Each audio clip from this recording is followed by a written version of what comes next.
And next, I just want to say, prior to being incarcerated and illegally imprisoned, right? I just want to thank everyone in London that takes the same transport that I do.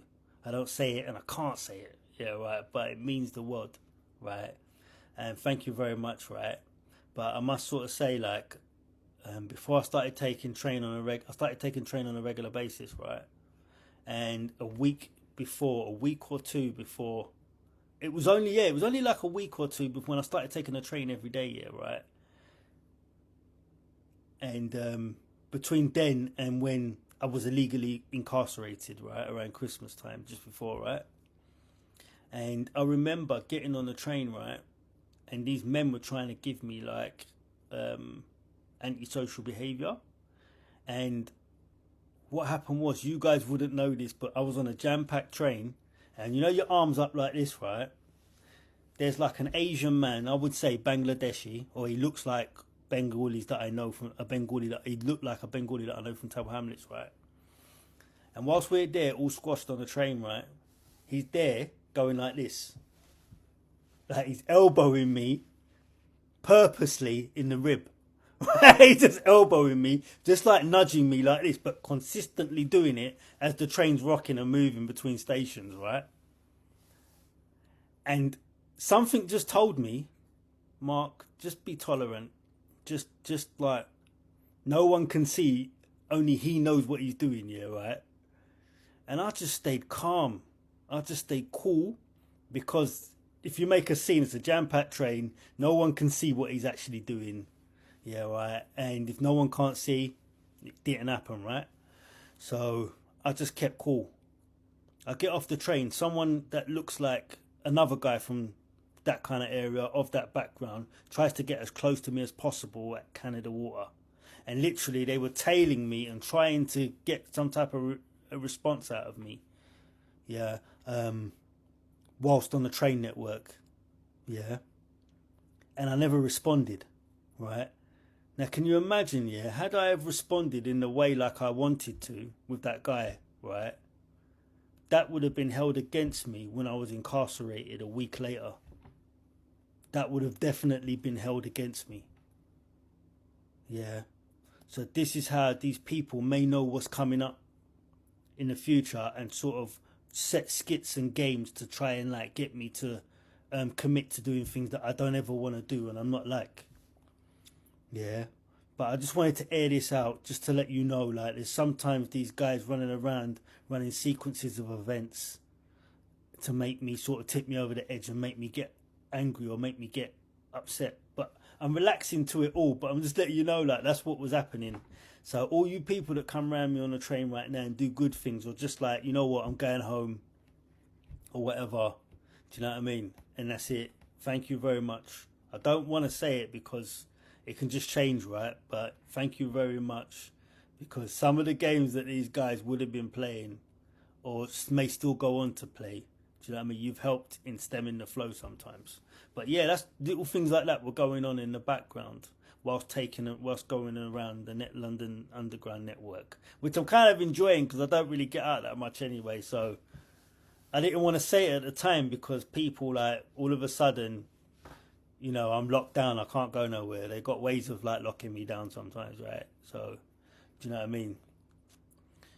So but yeah, I just wanted to get that out just to let you know, like, some of the games that go on and my response, man, my passive response. Do you know what I mean? Like, I believe in like just being. I believe in defending yourself. If you, I believe in defending yourself. Yeah, but I also take the road of the passive, man. If it ain't gonna like put me out or anything like that, I'm not gonna really respond to it. But if I need to, I will respond with force. But I'm letting you know, like, these guys, like, they try their level best undercover to antagonize me. And that there, like, what that guy was doing there, that was an attempt, maybe knowing what was going to happen in a week or so's time, yeah, to like get me to rise. And I'm telling you right now, based off of what I was going through in Lewisham, that place there where I was illegally incarcerated, that scene there could have like played horribly for me.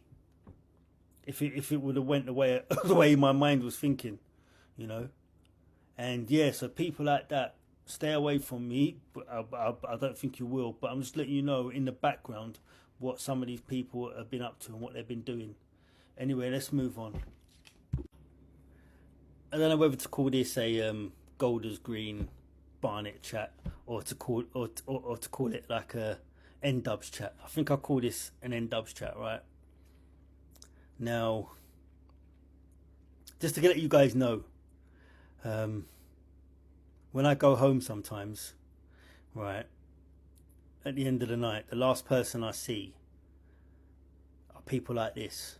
The other day I'm going home and, you know, like Abu Hamza, right, the lookalike of him is outside my home. He's the last person I see. Yeah, I see the same guy again. Yeah, normally correlates to anything I say, or if I display confidence in and around London, I see these types of figures. Anjam Chowdhury, yeah, before he went inside, guys like that, I'd see like the lookalikes of hanging around my home. Other guys, the lookalikes of, I won't say, for pure survivalism and tactics. Yeah. Just the other day, there was like a stabbing on Highfield Road,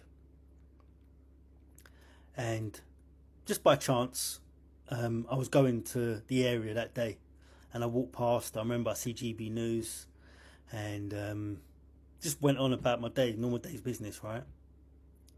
When I got home that night, a Somalian man walked past me as the last person that I would see going into my home. To give me nightmares, right? So do you know what I said? I said to myself, right, let me go and have a look and see who the perpetrator was, find out his name and see his face, because I could just remember the guy's face, right? And it was the carbon copy lookalike of the man that carried out the stabbing on Highfield Road. Yeah, that's who the guy was, a carbon copy of, just before I went in my house.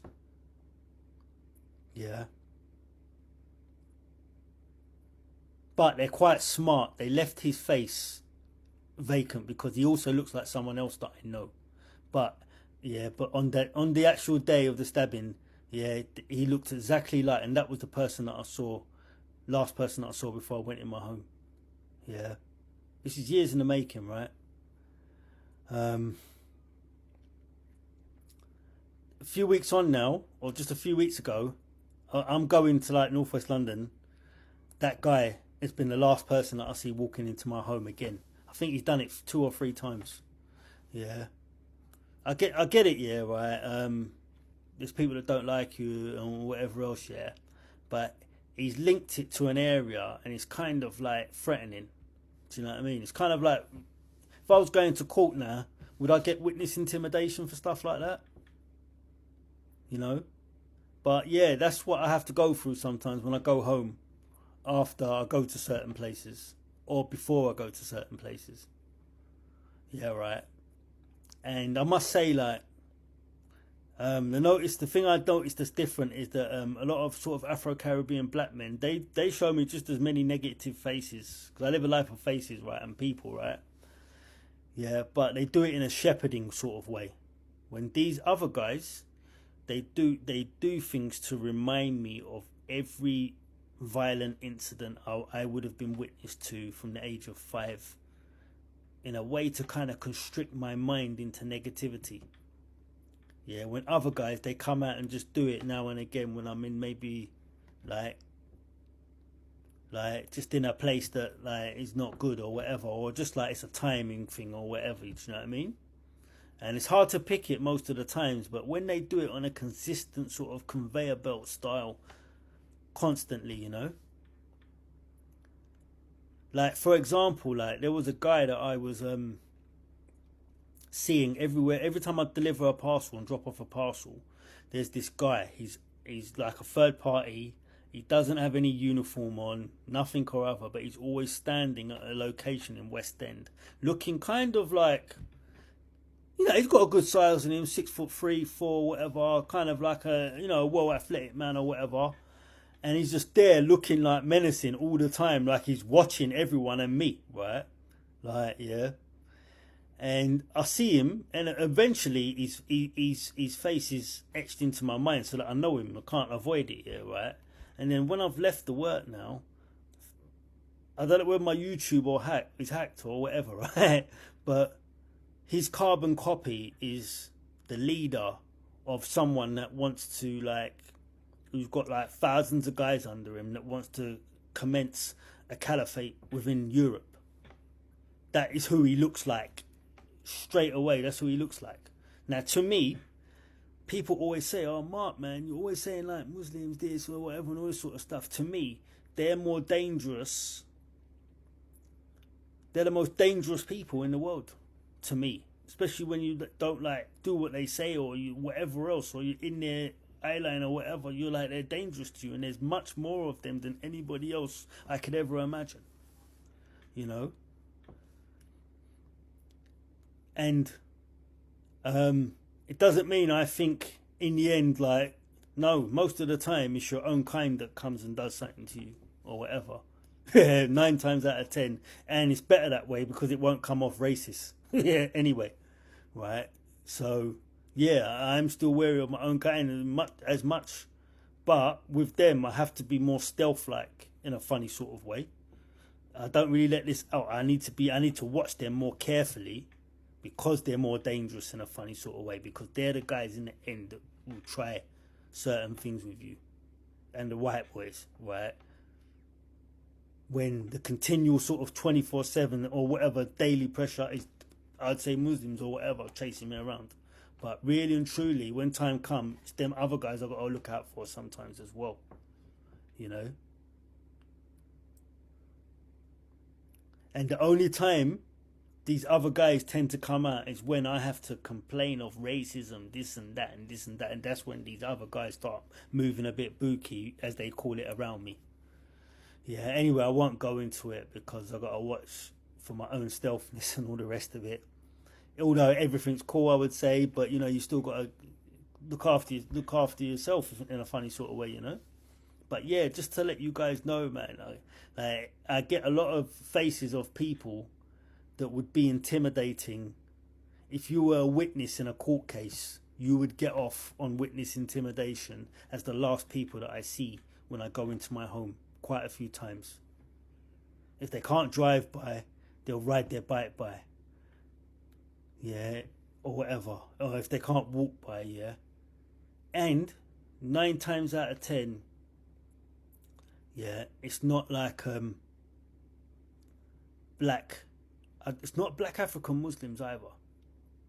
Yeah, it's not them 9 times out of 10. It's these kind of Araby sort of guys, I would say. Or from them other parts, or like not sub-Saharan African, apart from Somalians that remind me of capers and are completely different to the other 30 countries in the southern part of Africa. Do you know what I mean? So yeah, just to let you guys know, like, that's what I've had for like years, going into my homes, well, especially here as well. And at the end of the day, when I saw that guy walk past me, that looked like the guy that was from Highfield Road stabbing, right, or whatever, the next day I thought, you know what, I'm going to go to that station and walk down Highfield Road. But you know what, because I saw him, I detoured where I was going to go, because off the back of somebody walking. You know what I mean? He should have no reason to tell me wrong. And I thought, right, if someone's walking past you looking like that guy, and you can get off the station before the station, I'll just do it, Mark. Do you know what I mean? But then that was me giving in to somebody intimidating me, or demands, or like someone waiting at some home looking like someone, so I wouldn't go nowhere. And I always said to them, I'll go anywhere I fucking want. But don't be dumb. Do you know what I mean? Don't be dumb. Do you know what I mean? And yeah, I just wanted to go on and just make this my next point in this same video. No, hold on. Let's stop it here.